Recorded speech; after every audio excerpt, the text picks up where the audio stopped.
Hello বন্ধুরা, good morning. সবাই কেমন আছো? আজকে দেখো আমার একদম কাজ নেই, সকালবেলা রান্না মানে ঝামেলাই কোনো কিছু করিনি। কালকের সোয়াবিনের তরকারি রয়েছে, আমি বাসি টাসি সব কিছুই খাই, কিছুই ফেলি না।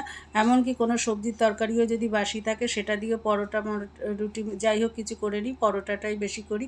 তো আজকে পাট শাকের ডাল করেছিলাম, সেটাও রয়েছে এক বাটি। আর সোয়াবিনের তরকারিও রয়েছে অনেকটাই, দুজনের হয়ে যাবে।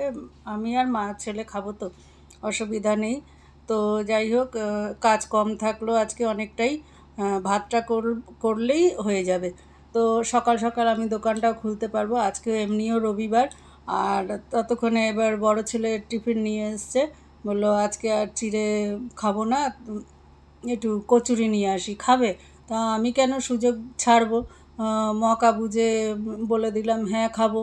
কেন, আমারও তো ঝামেলা করতে হবে না, আমারও খাওয়া হয়ে যাবে। তো সেই জন্যে খুব মজাই হলো।